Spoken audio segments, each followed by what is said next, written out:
Aleluia. Quem está feliz com o Senhor Jesus? Diga glória a Deus. Aleluia. Meu nome é Alessandro, sou pastor da Embaixada Palhoça. Estamos aqui, minha esposa está aqui também, pastora Fábio está ministrando louvor. Quero perguntar aqui, alguém tem um familiar que mora em Palhoça? Envia lá para Palhoça, para a igreja Embaixada de Palhoça, meu irmão.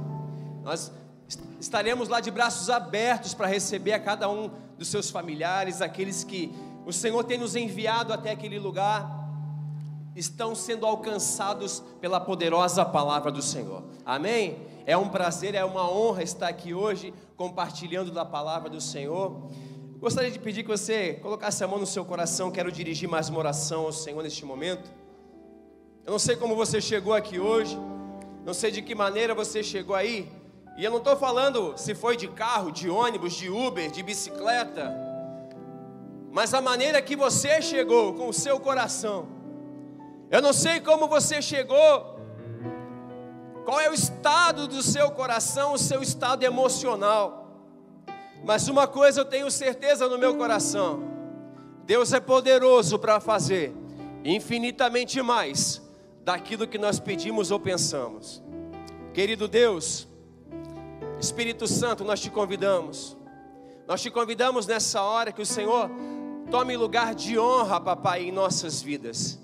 Que o Senhor tome lugar de honra neste lugar, papai, e que a tua boa, perfeita e agradável vontade venha a ser realizada em nossas vidas, em nome de Jesus, amém?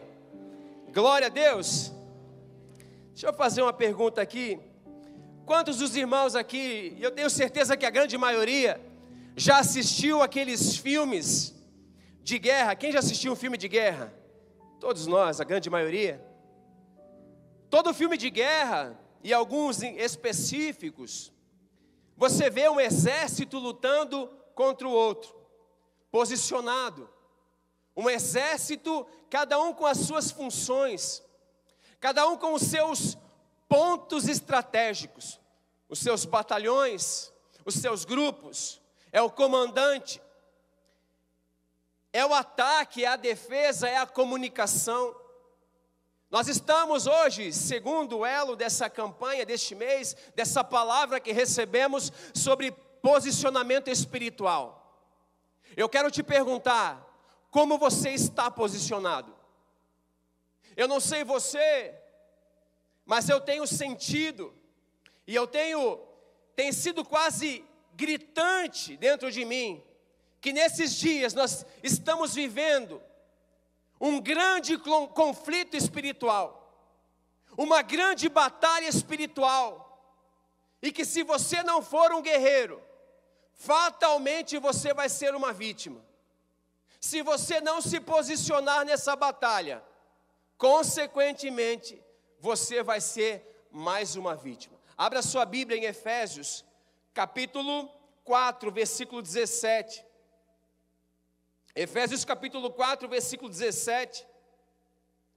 O Senhor vai te posicionar nesses dias. Costumo dizer lá em nossa igreja, nós não saímos para ir para o trabalho, nós saímos para ir para uma batalha. Seus filhos não saem para ir para a escola, eles saem para ir para uma guerra.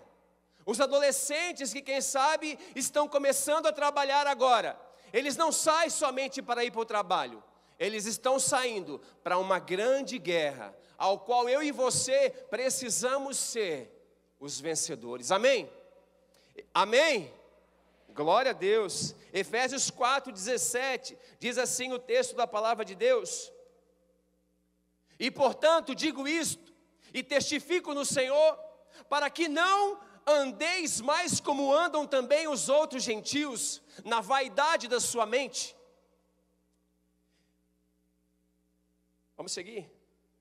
18, com o seu entendimento obscurecido, separados da vida de Deus, pela ignorância que há neles, pela cegueira do seu coração, os quais, havendo perdido todo o sentimento, se entregaram à lascívia, para comerem da impureza com ganância. Mas vós não aprendestes assim de Cristo, Se é que tendes ouvido e por ele fostes ensinado, como a verdade está em Jesus. Versículo 27. Não deis lugar ao diabo. Aquele que furtava, não furte mais, antes trabalhe fazendo com suas mãos aquilo que é bom, para que tenha o que dar àquele que tiver necessidade. Que nenhuma palavra imprópria ou torpe proceda da vossa boca, mas aquilo que é bom, para promover a edificação, e que ministre graça àqueles que ouvem. Aleluia. Eu tenho 2 pontos para compartilhar com você, bem específicos, sobre posicionamento espiritual. Nós não estamos vivendo um tempo, ou melhor, esse tempo nunca era para ter chegado, de brincarmos de igreja, brincarmos de fé, brincarmos de evangelho, brincarmos de seguir a palavra de Deus.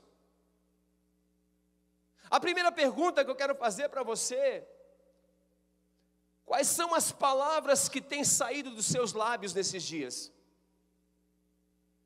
Quais têm sido as palavras que você tem proferido dentro da sua casa? Quais têm sido as palavras que você tem liberado para os seus filhos? Eu vou fazer outra pergunta, e eu gosto sempre de fazer isso. Não me responda, responda para você. Você, quando criança, recebeu alguma palavra que produziu um fruto ruim dentro de você? Se você se lembra dessa palavra, é que essa palavra, até hoje, fica atentando contra a sua vida.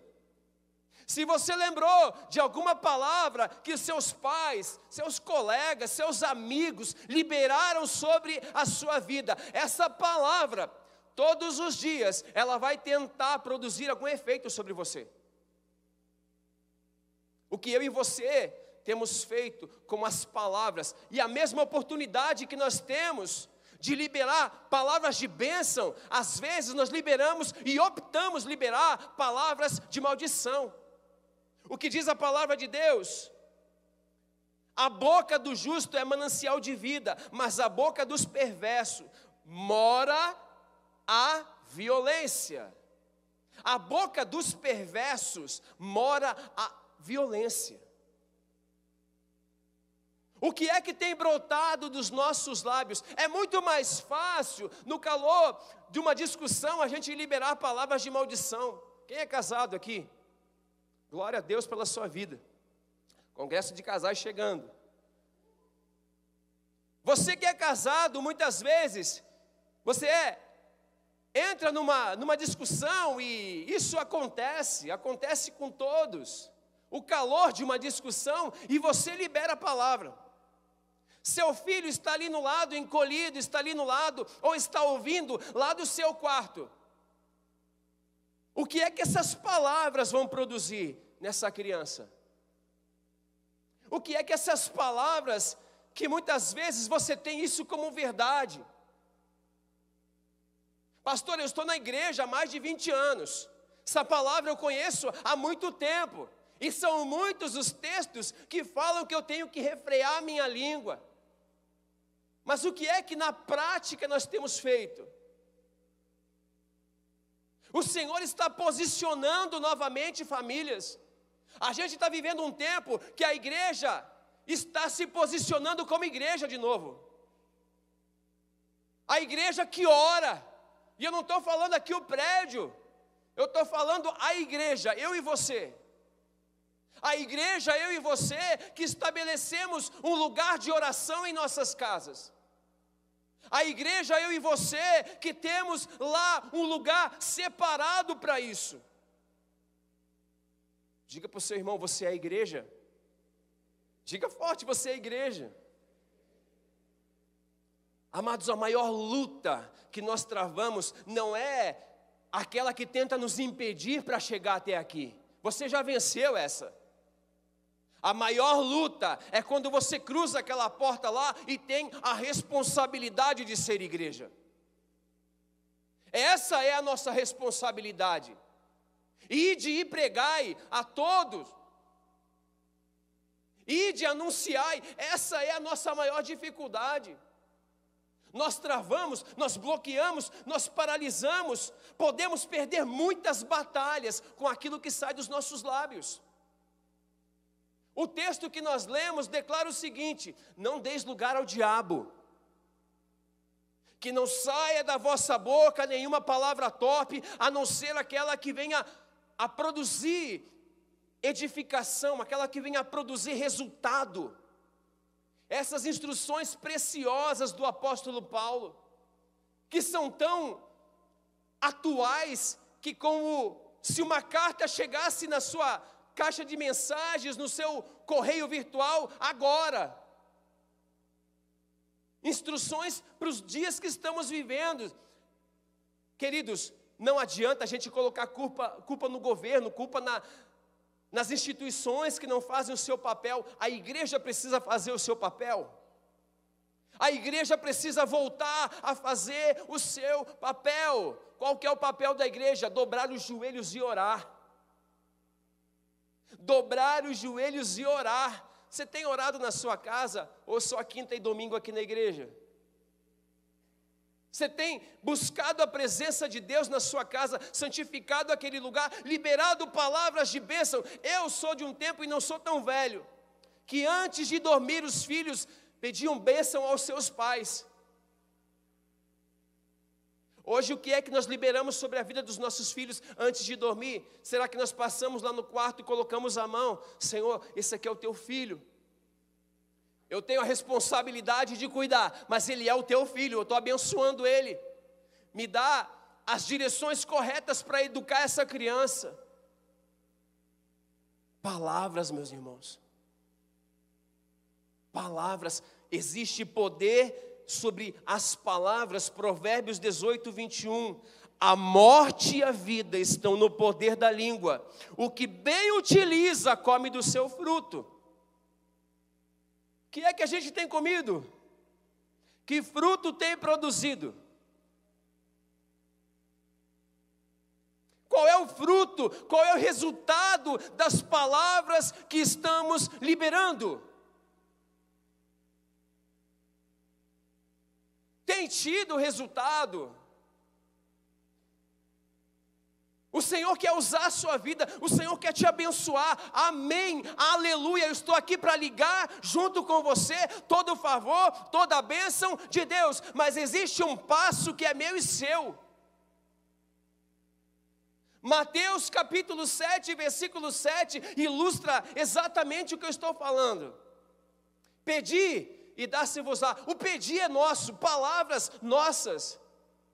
Batei e abri-se-vos-á, atitude nossa, posicionamento nosso. Mas se a gente já nas palavras, bloqueia nas palavras, liberamos palavras de morte, não vai haver colheita. E a colheita vai ser ruim, de fato e de verdade.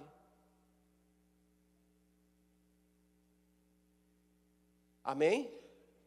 Amém? Existem momentos na nossa vida que o silêncio é a maior expressão de sabedoria. Você já viu aquela pessoa que ela precisa falar, ela precisa comunicar, e aí vai tropeçar em palavras, vai liberar palavras que não era para liberar. O Senhor está te chamando para ficar em silêncio na presença dEle.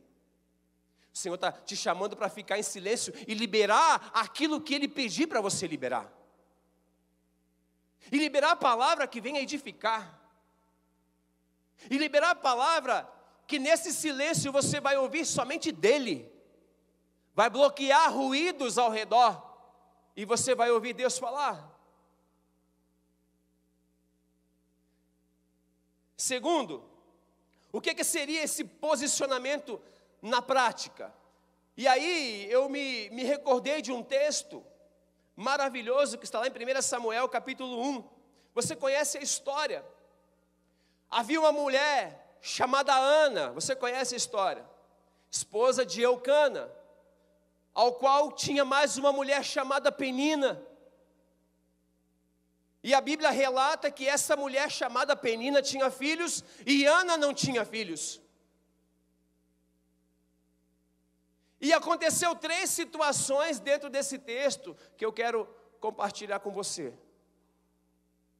A primeira delas, 1 Samuel, capítulo 1, versículo 9, diz assim: Ana se levantou.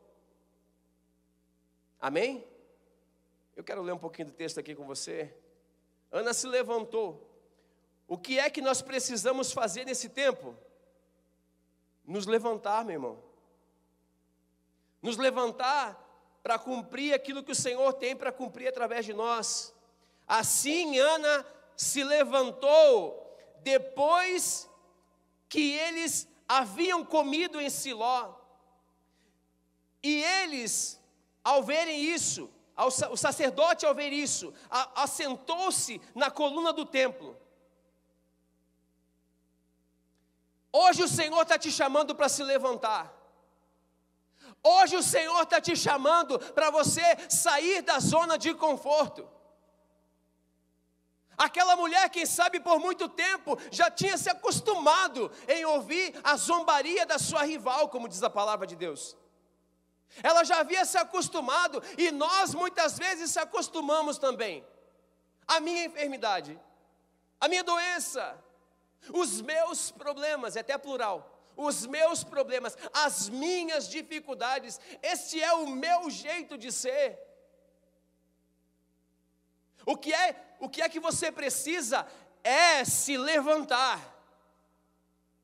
Se levantar não é fisicamente de onde você está sentado agora, é sair da sua zona de conforto. Deixa eu fazer uma pergunta para você, há quanto tempo você não ora na sua casa? Há quanto tempo você não faz um jejum? Pastor, não me pedem mais. Nunca mais me pediram. Há quanto tempo você não se posiciona? Quantos são os homens aqui? Eu quero ver quem é homem aqui. Vamos fazer de novo? Quem é homem, dá um brado aí. Está meio agudo esse aú, assim. Quem é homem aí? Ah, maravilha. Há quanto tempo você, homem, não se levanta como provedor você já é? Marido da sua esposa você já é, não tenho dúvida disso. Mas aquele provedor espiritual que atrai a presença de Deus para a sua casa, há quanto tempo você não faz isso? Está cheio de homem que joga esse fardo para cima da mulher. Está cheio de homem que acha que se a esposa está indo para a igreja, eu não preciso. A esposa está levantando para orar, eu não preciso. Precisa sim, você precisa se levantar hoje. Você precisa sair da sua zona de conforto, largar o controle remoto, deixar o futebol um pouco de lado. Deixar aquilo que tem te paralisado um pouco de lado e fazer aquilo que é para você fazer. Você dirige uma igreja chamada sua casa. Amém? Quem sabe você não sabia disso, mas você é o pastor lá, você é o sacerdote lá, você atrai a presença de Deus para lá. Ah, mas a minha mulher já ora, eu vejo os meus filhos orar, que coisa mais linda, eu fico cheio de gratidão ao Senhor. É para você fazer, queridão. É para você fazer. Cadê as varoas aqui? Cadê as mulheres? E esse pode ser agudo. Abençoadas do Senhor. O Senhor tem te levantado, tem te capacitado a você ser mulher sábia. A Bíblia diz que a mulher sábia edifica a sua casa, mas a tola derruba com as suas próprias mãos. Se levante dentro da sua casa. Se levantar não é para pegar a vassoura para dar no seu esposo. Se levantar é para estar ombro a ombro com ele. Também em oração, também apresentando a sua casa ao Senhor, também abençoando, também orando, também jejuando. Pastor, já faço isso. Glória a Deus. Você é a maior motivadora do seu esposo. Eu não estaria aqui se não fosse a minha esposa. Eu não estaria no ministério se não fosse a minha esposa. Se o Senhor te deu e você encontrou uma esposa ótima, excelente coisa, diz a palavra de Deus que você encontrou. Mas não é porque você encontrou que agora você joga os pés para cima ali do criado mudo, para cima da cama, para cima do sofá, e aí seja o que Deus quiser. Posicionamento. Eu achei maravilhosa a palavra que nós recebemos como igreja neste ano. E melhor ainda que a cada mês estamos trabalhando áreas das nossas vidas. E posicionamento espiritual é um alinhamento que nós precisamos. Porque é que de tempo em tempo o Senhor Jesus se retirava e alinhava ali novamente aquilo que o Senhor Deus queria. Porque é que de tempo em tempo o Senhor Jesus jejuava um período. Ele não precisava sendo Deus. Mas a Bíblia diz que mesmo sendo Deus, Ele se esvaziou de si mesmo e assumiu uma postura de servo. Uma postura de quem se posiciona. Uma postura de quem se importa. Mais uma lição que eu aprendo aqui está entre os versículos 10 e versículo 13. A Bíblia diz que Ana se humilhou. Ana se humilha diante de Deus. Você conhece o texto? A Bíblia diz que ela chega e ela rasga o seu coração na presença de Deus. Ela rasga o seu coração e declara as seguintes palavras: o Senhor pode fazer, se o Senhor achar graça em mim, me dá. Mas faz a tua vontade através da minha vida. A ponto do sacerdote olhar para ela e dizer: não acredito, mulher, a essa hora você já está bêbada. O que eu entendo com esse texto, pense em o que pensar do seu posicionamento. O seu posicionamento é para com Deus, não é para com pessoas. Às vezes, nós nos posicionamos para que as outras pessoas vejam. Às vezes, a gente ora para que o Instagram ali mostre a nossa foto que está orando. Querido, secreto não tem Instagram. Secreto não tem aquela cara. Secreto é você e o Senhor. Mas existe uma palavra sobre o secreto. Aquele que te vê em secreto, ele não vai se esquecer de você publicamente. Aquela mulher se humilhou e era ela e Deus, mesmo o sacerdote ele observando ela, era ela e o Senhor dela. Eu sei que tem pessoas aqui que você tem tentado orar, você tem buscado orar, nada tem acontecido e você tem desistido. Eu sei que tem pessoas aqui muito bem intencionadas para orar e você vai para o teu secreto, mas nada se move, você não ouve nada. Lembra do que eu falei sobre o silêncio? Você vai para o teu secreto, o Senhor está em silêncio. E você desiste. Poxa, não aconteceu nada. Já estou há um mês orando, já estou há 20 dias orando, já estou há um tempão orando e nada acontece. E você desiste e volta lá para estaca zero. Mantenha-se posicionado.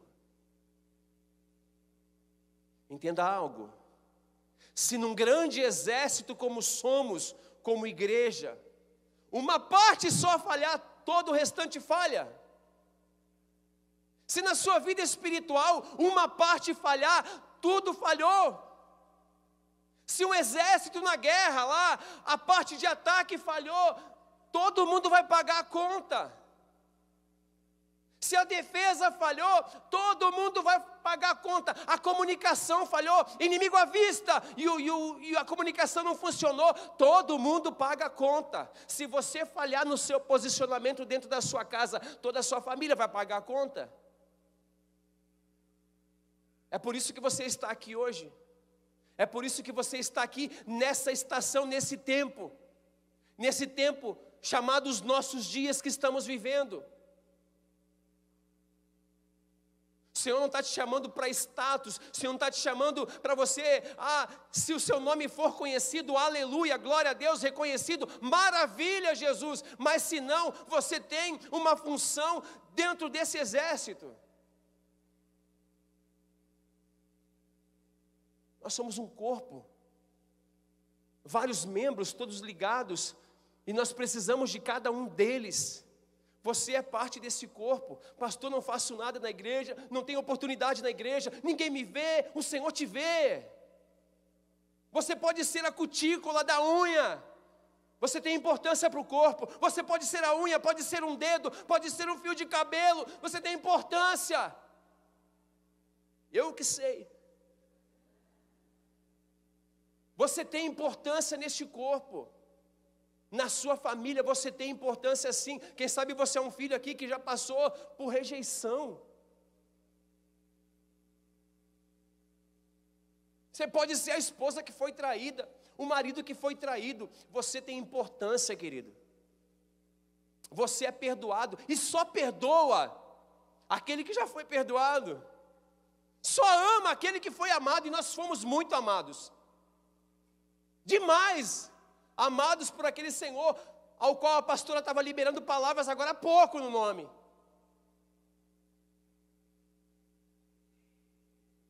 Mas se posicione, meu irmão. Não tenha medo. Não tenha medo. A oração de Ana, ela orou, e eu encerro com isso, esse é o último ponto.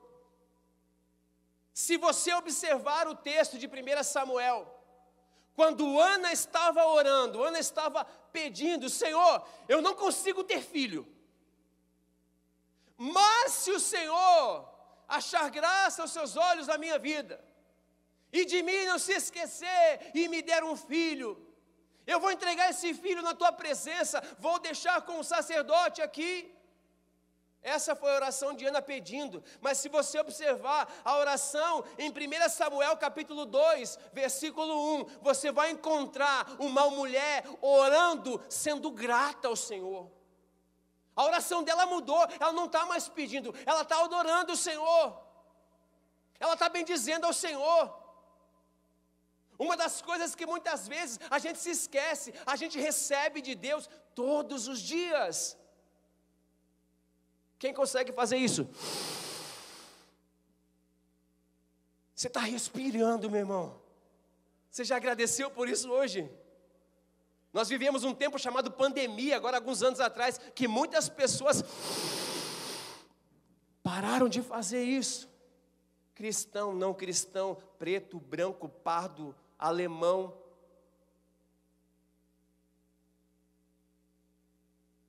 Você precisa não somente orar pedindo, você precisa pedir sim, mas gratidão precisa morar dentro do seu coração. Isso também é se posicionar espiritualmente. A Bíblia diz que o Senhor se alegra com um coração grato. O Senhor se alegra com um coração grato. Um pouquinho da oração de Ana: o meu coração exulta no Senhor, o meu poder está exaltado no Senhor, a minha boca se dilatou sobre os meus inimigos, porquanto me alegro na tua salvação. Não há santo como o Senhor, porque não há outro fora de ti, e não há rocha nenhuma como há como o nosso Deus. Não multipliqueis palavras de altivez, nem saiam coisas arrogantes da vossa boca, porque o Senhor é o Deus de conhecimento, e por ele são as obras pesadas na balança. E aí ela vai decorrendo o capítulo 2 inteiro, orando dessa maneira.